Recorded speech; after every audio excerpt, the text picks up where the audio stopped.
السلام عليكم ورحمة الله وبركاته.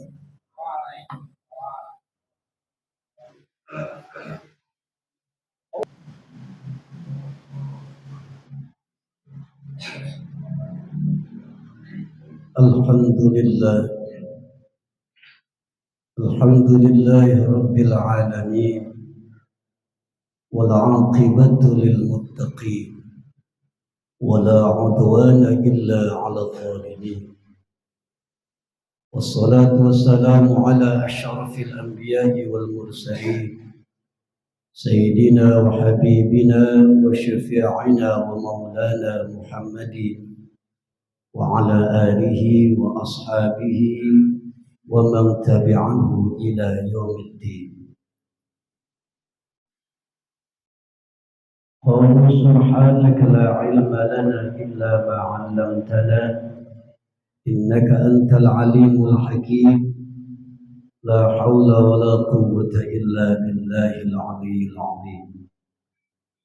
فيا أيها الناس اتقوا الله اتقوا الله اتقوا الله أوصيكم عباد الله وإياي بتقوى الله فقد فاز من اتقى وخاب من عصى.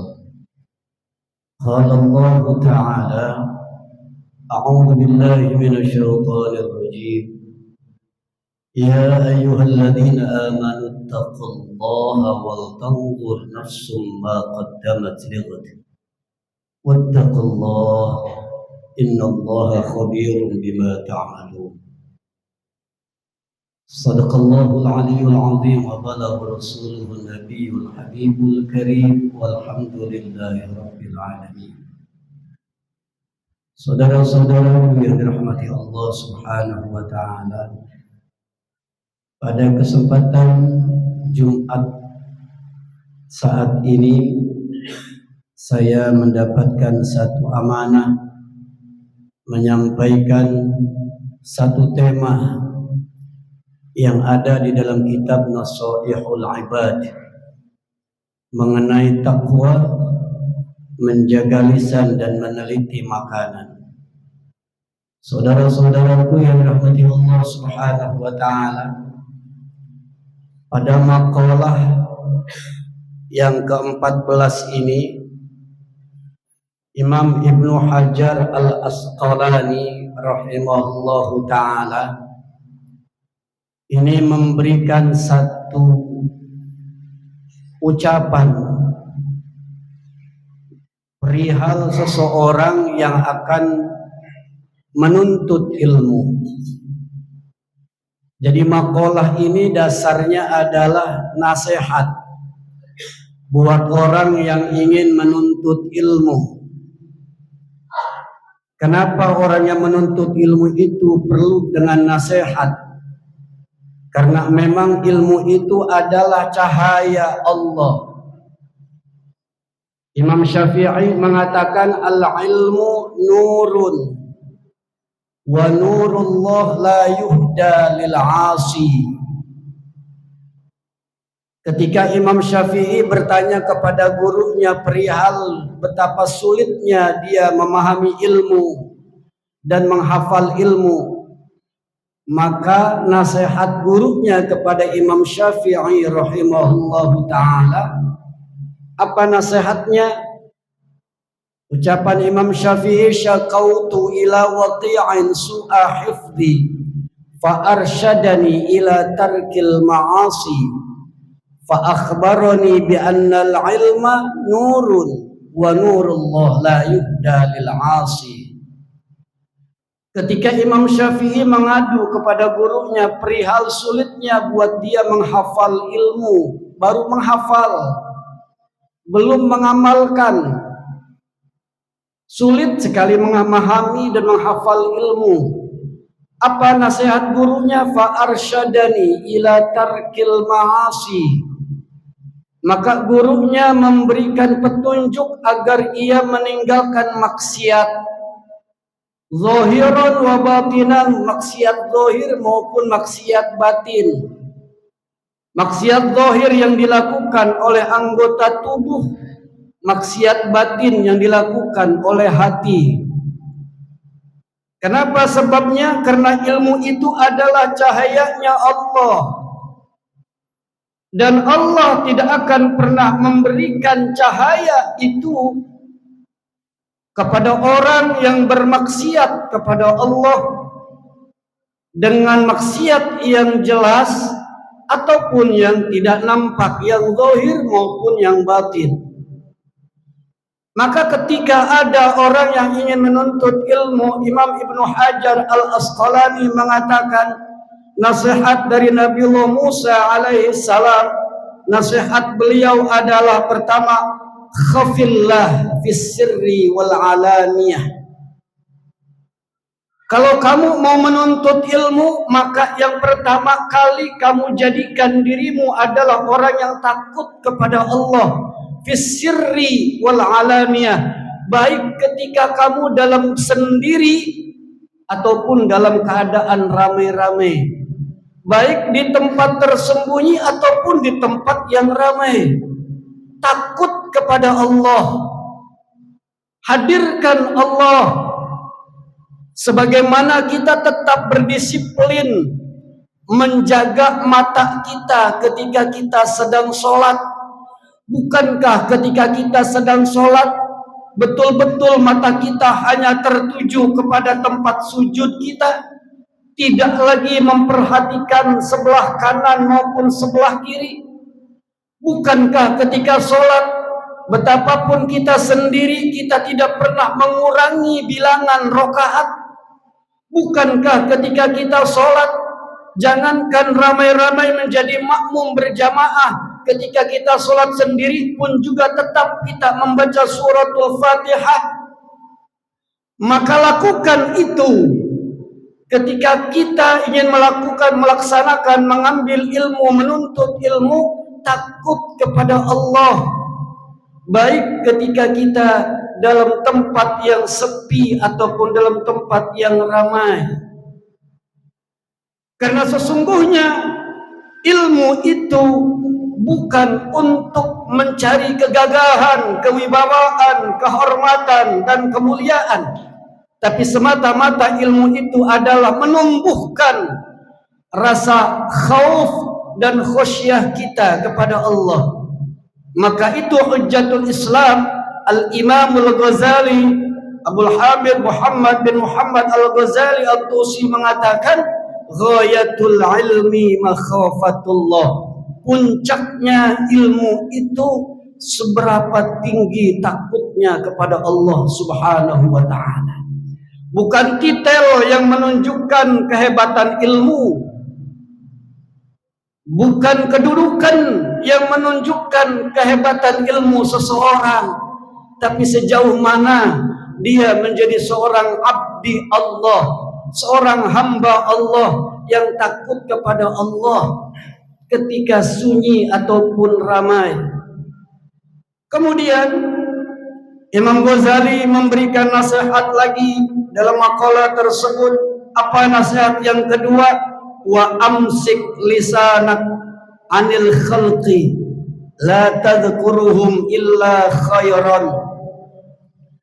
Jaga lisan, jangan suka menggibah. Maka itu syaratnya menjadi mukmin yang kafah adalah orang yang mampu menjaga lisan. Di antara ajaran ulama-ulama ahli tasawuf yang pertama kali adalah tarkul kalam. Jangan banyak bicara. Kasratul kalam tumitul qalba. Banyak ngomong itu akan mematikan hati.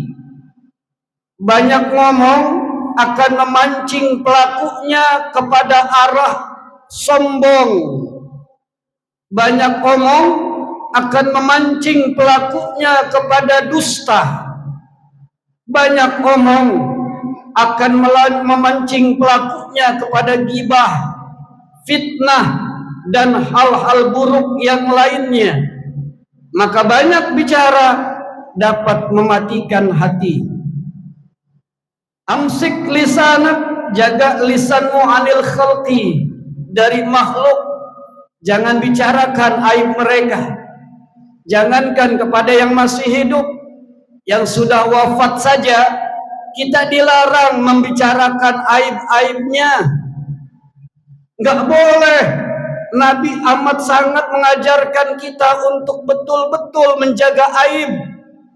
Jangankan aib orang lain, aib sendiri saja tidak boleh dibuka kepada orang lain, apalagi membuka aib orang lain. Jangankan yang masih hidup, yang sudah wafat saja tidak boleh disebut kekurangan-kekurangannya. Apa kata Nabi? Udhkuru hasanati mautakum. Sebut-sebutlah kebaikan-kebaikan orang-orang yang sudah wafat. Orang yang sudah wafat, dia tidak lagi mengalami kehidupan di dunia, tidak lagi dapat bersosialisasi dengan halayak umum sekarang ini. Namun demikian, keburukannya tidak boleh disebut-sebut, kehormatannya tetap dijaga. Yang masih hidup apalagi, dia masih bermasyarakat, masih bersosialisasi, bertetangga dengan lainnya, maka lebih utama mereka untuk kita jaga kehormatannya, kita jaga aibnya agar tidak terdengar oleh siapapun dan diketahui oleh siapapun. La tadkurhum illa bi khairin, kecuali yang baik boleh kamu sebut sebagai motivasi dalam beramal. Saudara-saudara yang dirahmati Allah Subhanahu wa taala. Kemudian yang terakhir, orang yang ingin menuntut ilmu, wangdur khubzaka alladhi ta'kuluhu hatta yakuna minal halal. Orang yang ingin ngaji, orang yang ingin menuntut ilmu, perhatikan makanan yang sampai ke perutnya. Perhatikan, jangan sampai kita tidak peduli. Baginda Rasulullah sallallahu alaihi wasallam pernah bersabda, sayati zamanun ala ummati la yubaluna min aina akhadul mal am min halal au min haram. Suatu ketika nanti, kata baginda Rasulullah sallallahu alaihi wasallam, akan datang satu masa atas umatku di mana umatku tidak lagi peduli dari mana mereka mengambil hartanya, dari jalan yang halal atau yang haram. Saudara-saudaraku yang dirahmati Allah Subhanahu wa taala, kajian di mana-mana, ilmu didapat bukan cuma hanya di masjid, di majlis-majlis taklim, bahkan di kantor, di sekolah, bahkan kemana kita pergi, kita membawa handphone, di situ juga ada ilmu. Namun permasalahannya, semakin mudah kita mendapatkan ilmu, kenapa semakin sulit kita untuk dekat dengan Allah? Kenapa masih berat kita melaksanakan sholat berjamaah? Kenapa kita masih berat untuk bisa bangun tengah malam tahajud dan duha? Kenapa lisan ini masih berat membaca Al-Quran? Kenapa lisan ini lebih mudah berbohong dan menggibah? Padahal kajian di mana-mana, ilmu tersebar luas, tapi orang-orang yang takut kepada Allah semakin minim. Seiring dengan itu sudah dijelaskan dan sudah diisyaratkan, semakin banyak rumah-rumah sakit, semakin banyak penyakit-penyakit yang tidak bisa diobati. Saudara-saudaraku yang dirahmati Allah Subhanahu wa taala, maka sebelum kita menuntut ilmu, sebelum kita mengaji, sebelum kita berangkat untuk mencari ilmu, pertama kali adalah, saya ulangi, kesimpulannya adalah pertama, jaga lisan agar kita terjaga dari ghibah, terjaga dari kata-kata dusta, tarku kadhibatin wahidatin arja ilallahi ta'ala min alfi ibadatin nawafil. Kata Fudail bin Iyad rahimahullah, meninggalkan kata-kata dusta, kata-kata bohong satu kali itu lebih disukai oleh Allah daripada ibadah 1000 rakaat sholat sunnah. Artinya ucapan ini menunjukkan betapa beratnya kita melawan hawa nafsu, melawan godaan-godaan nafsu dan setan yang ada pada diri kita. Betapa beratnya kita meninggalkan keburukan-keburukan yang ada pada diri kita. Kemudian tanamkan rasa takut kepada Allah Subhanahu wa ta'ala. Hadirkan bahwa Allah senantiasa melihat kita dimanapun berada. Walaupun kita dalam kesunyian yang gelap gulita, tetap Allah akan melihat kita.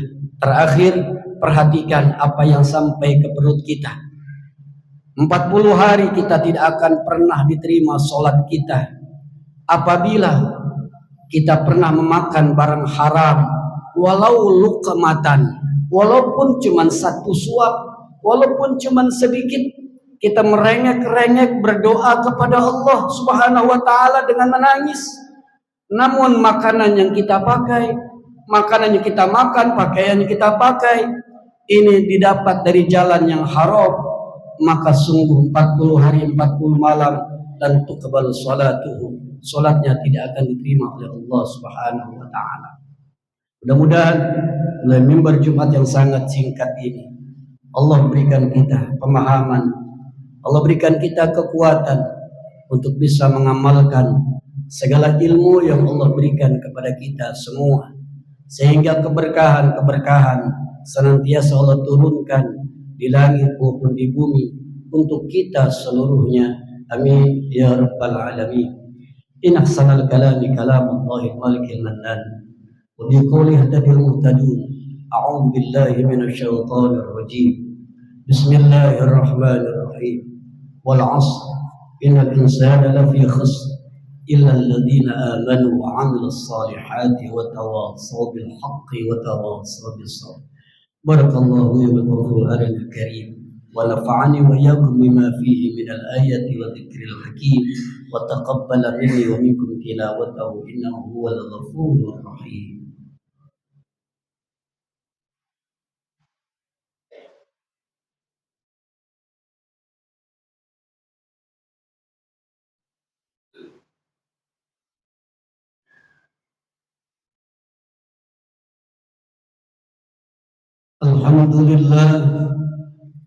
Alhamdulillah hamdan katsiran kama amar. Asyhadu an la ilaha illallah wahdahu la syarika lah, irghaman liman jahada bihi wa kafar. Wa asyhadu anna sayyidana Muhammadan abduhu wa rasuluhu sayyidul khalaiqi wal bashar. Allahumma salli wa sallim wa barik ala sayyidina Muhammad wa ala alihi wa ashabihi ajma'in. Amma ba'd, fa ya ayyuhan nas ittaqullah waf'alul khairat wajtanibu 'anis sayyi'at.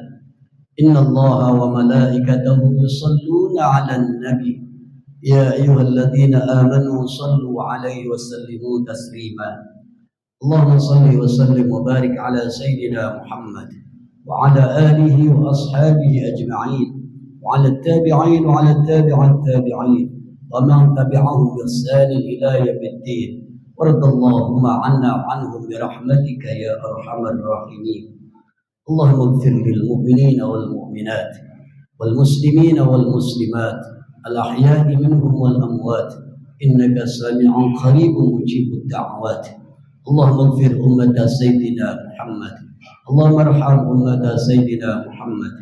Allahumma aslih ummata sayyidina Muhammad. Allahumma ansur ummata sayyidina Muhammad. Allahumma khudhul man khadala al-muslimin wa ahlikil kafarata wal yahudiyyin wa dammir a'da'aka a'da' ad-din. Rabbana atina fid dunya hasanah wa fil akhirati hasanah wa qina 'adzaban nar.